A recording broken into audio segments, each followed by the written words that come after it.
ఆకాశవాణి ప్రాంతీయ వార్తలు చదువుతున్నది కె ఉమారాణి. ముఖ్యాంశాలు: పశ్చిమాసియా సంక్షోభ పరిస్థితులను సమిష్టి కృషితో భారత్ ఎదుర్కొంటోందని ప్రధానమంత్రి నరేంద్ర మోదీ మన్ కీ బాత్ 132వ సంచికలో ఉద్ఘాటించారు. పీఎం సూర్యఘర్ పథకం దేశంలోని గ్రామీణ ప్రాంతాల్లో సామాజిక జీవన విధానాన్ని ప్రభావవంతంగా మారుస్తోందని ప్రధానమంత్రి నరేంద్ర మోదీ తెలిపారు. అమరావతిని ప్రపంచస్థాయి నగరంగా నిర్మిస్తున్నామని ముఖ్యమంత్రి నారా చంద్రబాబు నాయుడు పేర్కొన్నారు. ఉడాన్ 2.0 ద్వారా తెలుగు రాష్ట్రాలకు విస్తృత విమానయాన ప్రయోజనాలు కలుగుతాయని కేంద్ర మంత్రి కింజరాపు రామ్మోహన్ నాయుడు వెల్లడించారు. రాష్ట్రంలోని పలువురు ఐఏఎస్ అధికారులను ప్రభుత్వం బదిలీ చేస్తూ ఈరోజు ఉత్తర్వులు జారీ చేసింది. ఇక వివరాలు: పశ్చిమాసియా సంక్షోభ పరిస్థితులను సమిష్టి కృషితో భారత్ ఎదుర్కొంటోందని ప్రధానమంత్రి నరేంద్ర మోదీ పేర్కొన్నారు. ఆకాశవాణి ద్వారా మనసులోని భావాలను పంచుకునే మన్ కీ బాత్ 132వ సంచిక కార్యక్రమంలో పలు అంశాలపై ప్రధానమంత్రి ఈరోజు ప్రసంగించారు. అంతర్జాతీయంగా పెట్రోల్, డీజిల్కు ఇబ్బంది ఏర్పడినప్పటికీ ప్రపంచవ్యాప్తంగా వివిధ ప్రాంతాల నుండి అందుతోన్న సహకారం, గత దశాబ్ద కాలంగా దేశంలో పెరిగిన ఇంధన సామర్థ్యం కారణంగా భారత్లో ఇంధన భద్రత సాధ్యమైందని తెలిపారు. వీటిపై ప్రచారమవుతున్న పుకార్లను నమ్మవద్దని ప్రధానమంత్రి పేర్కొంటూ, निश्चित तौर पर यह चुनौतीपूर्ण समय है। मैं आज मन की बात के माध्यम से सभी देशवासियों से फिर यह आग्रह करूंगा कि हमें एकजुट होकर इस चुनौती से बाहर निकलना है। जो लोग इस विषय पर भी राजनीति कर रहे हैं, उन्हें राजनीति नहीं करनी चाहिए। यह देश के 140 करोड़ देशवासियों के हित से जुड़ा विषय है। मैं सभी देशवासियों से अपील भी करूंगा कि वो जागरूक रहे, अफवाहों के बहकावे में न आए। सरकार की तरफ से जो आपको निरंतर जानकारी दी जा रही है, उस पर भरोसा करें. దేశ నిర్మాణ బాధ్యతలో మైయంగ్ భారత్, మై భారత్ సంస్థ గొప్ప భూమికను పోషిస్తోందని ప్రధానమంత్రి నరేంద్ర మోదీ తెలిపారు. మన్ కీ బాత్ కార్యక్రమంలో మై భారత్ సంస్థ బడ్జెట్ క్వెస్ట్ కార్యక్రమం గురించి ప్రధానమంత్రి ప్రస్తావించారు. బడ్జెట్ ప్రక్రియలో విధాన రూపకల్పనలో యువతను భాగస్వాములను చేసేందుకు నిర్వహించిన బడ్జెట్ క్వెస్ట్ క్విజ్ కార్యక్రమంలో దేశవ్యాప్తంగా 12 లక్షల మంది యువతీ యువకులు పాల్గొన్నారని తెలిపారు. క్విజ్ కార్యక్రమం తర్వాత సుమారు 1,60,000 మంది యువతీ యువకులు వ్యాసరచన పోటీకి ఎంపికయ్యారని, వీరిలో తెలంగాణలోని సూర్యాపేటకు చెందిన కోట్ల రఘువీర్ రెడ్డి రైతుల సంక్షేమానికి సంబంధించిన అంశంపై రాయడం గురించి ప్రధానమంత్రి ప్రస్తావించారు. దేశ నీటి సంరక్షణలో జల సంచయ్ అభియాన్ కార్యక్రమం కీలక పాత్ర పోషిస్తుందని ప్రధానమంత్రి నరేంద్ర మోదీ పేర్కొన్నారు. మన్ కీ బాత్ 132వ సంచికలో జల్ సంచయ్ అభియాన్పై ప్రధానమంత్రి మాట్లాడుతూ, ఈ ఉద్యమం ద్వారా దేశవ్యాప్తంగా సుమారు 50 లక్షల కృత్రిమ నీటి సంరక్షణ నిర్మాణాలు ఏర్పాటయ్యాయని చెప్పారు. ప్రజల భాగస్వామ్యంతో అమృత్ సరోవర్ అభియాన్ కింద దేశవ్యాప్తంగా 70,000 అమృత సరోవరాలు ఏర్పాటయ్యాయని ప్రధానమంత్రి తెలియజేస్తూ, पिछले 11 वर्षों में जल संचय अभियान ने लोगों को बहुत जागरूक बनाया है।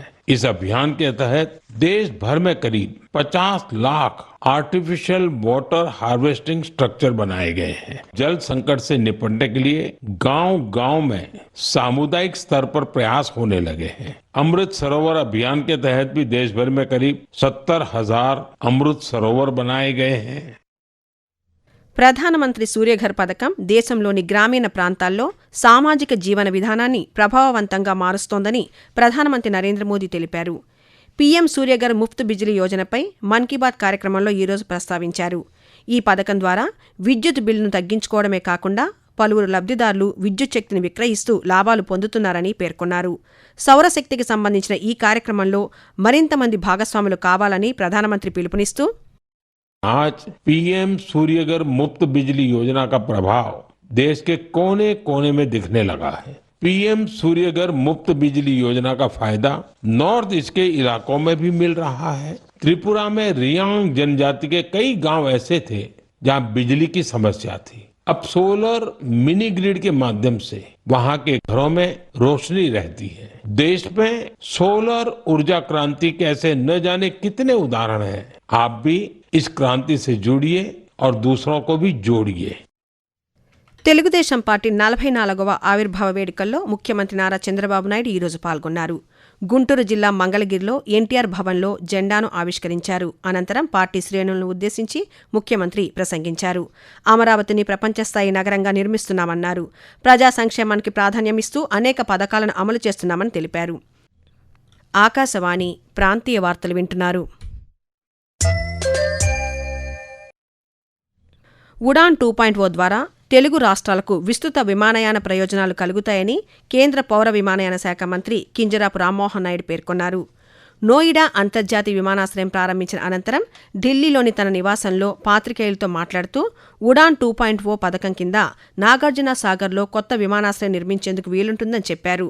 రాష్ట్ర ప్రభుత్వం ప్రతిపాదించిన సీ ప్లేన్ ఏరోడ్రోమ్లను ఈ పథకం కింద అభివృద్ధి చేయవచ్చునని వెల్లడించారు. అలాగే కర్నూలు, కడప విమానాశ్రయాల నుంచి ఢిల్లీతో పాటు ఇతర నగరాలకు విమాన సర్వీసులు ప్రారంభించడానికి ఉడాన్ 2.0 పథకం ఉపయోగపడుతుందని వెల్లడించారు.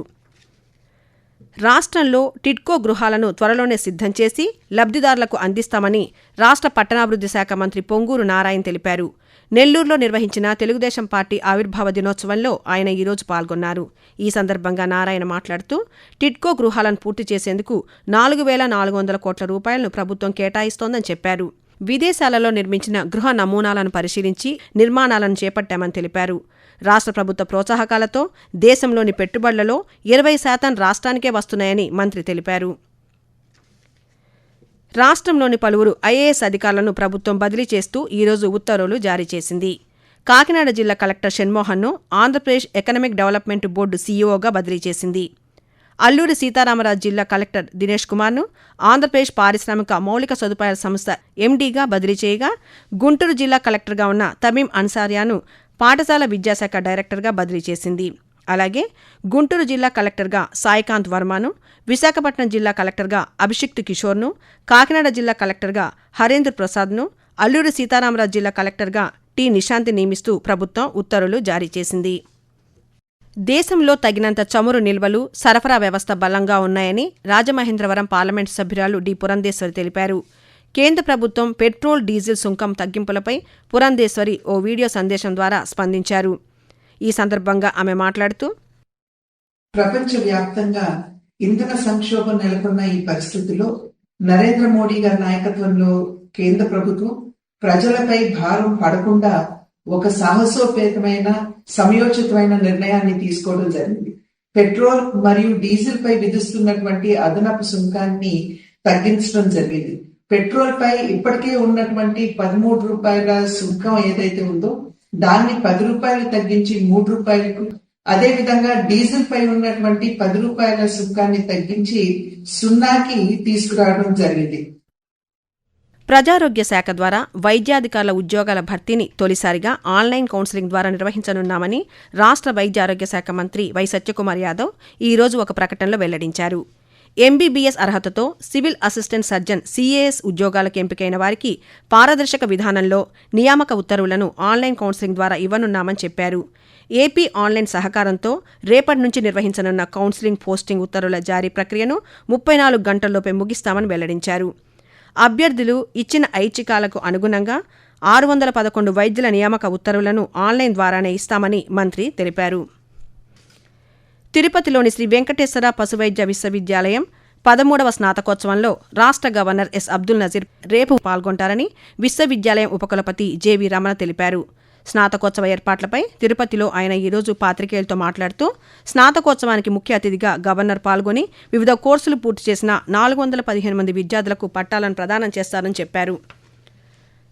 ప్రాంతీయ వార్తలు ముగించే ముందు ముఖ్యాంశాలు మరోసారి. పశ్చిమాసియా సంక్షోభ పరిస్థితులను సమిష్టి కృషితో భారత్ ఎదుర్కొంటోందని ప్రధానమంత్రి నరేంద్ర మోదీ మన్ కీ బాత్ 132వ సంచికలో ఉద్ఘాటించారు.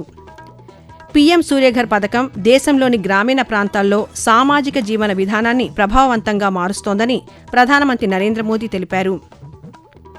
అమరావతిని ప్రపంచస్థాయి నగరంగా నిర్మిస్తున్నామని ముఖ్యమంత్రి నారా చంద్రబాబు నాయుడు పేర్కొన్నారు.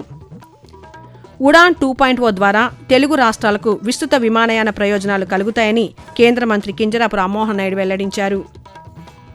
ఆకాశవాణి ప్రాంతీయ వార్తలు ఇంతటితో సమాప్తం.